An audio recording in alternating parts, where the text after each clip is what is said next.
The morning Hamas terrorists launched their attack on Israel, there were thousands of Gazan civilians inside Israel working day jobs or seeking medical care. When the war started and the border crossings closed, they were left stranded. Now they've been told to go back to Gaza, but it's not clear how or when that can happen. Layla Milana Allen has the story. Displaced and desperate, Gazan patients and their families who came to Israel for medical care before the war now spend their days begging for news of their loved ones back home. Raji is 11. He came to Jerusalem for surgery in late September to give him back the sight in his left eye. He still doesn't know if it worked. But in the meantime, his world turned upside down. His father and siblings no longer safe at home. My father was injured and our house was destroyed. They fired a rocket at our house. 39-year-old Nisreen was in Jerusalem for breast cancer treatment when the terror attacks happened. Her treatment is finished, but she's been stuck here ever since. Back in Gaza, her 3 young children are still at home, trapped under the bombardment of unrelenting airstrikes. Lina and Youssef are 8 and 6. Muhammad is just 2. They are civilians who are not guilty, innocent children. What did they do? In previous wars, we were together. They were hugging me and telling me that we are afraid. Today, I am not with them. Several times a day, she tries to reach them. Sometimes the line connects. Sometimes it doesn't. I never know. Are they alive or not? They are very afraid. I am their mother. I blame myself. I wish I had died and not come here. This time, she's got through.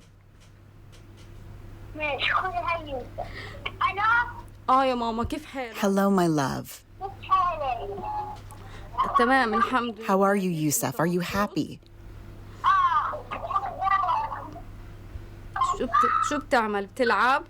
What are you doing? Are you playing, darling? Don't be afraid. You are my hero. There, this is our life. Over and over and over again it comes, and they don't understand what's happening. They're just children. Watching the devastation of her home unfold, powerless, Nisreen feels she's losing her mind. We have reached the point where children write their names on their hands so that they can be identified when they're killed. How much more can we take? After we visited the hospital yesterday, Jerusalem police raided the ward, removing the patients and their families. Israeli authorities later announced all Gazans in Israel would be deported. Movement for Palestinians from both Gaza and the West Bank is heavily restricted, even in peacetime. They can only enter Israel for medical care or to work with special, very limited permits. On the 7th of October, there were nearly 6,000 Gazan workers in Israel. As soon as the attacks happened, their permits were immediately revoked. So they couldn't stay in Israel, but they couldn't get back to Gaza either. Their only option was to take refuge in Palestinian cities in the West Bank. Here in Jericho, 1,500 workers are taking temporary shelter in university and police buildings. The Palestinian Authority is doing what it can to help them, but is overwhelmed. Gaza's unemployment is among the highest in the world. Ibrahim wanted to make a better life for his kids. The morning of the attacks, his work permit was taken away and his salary not paid.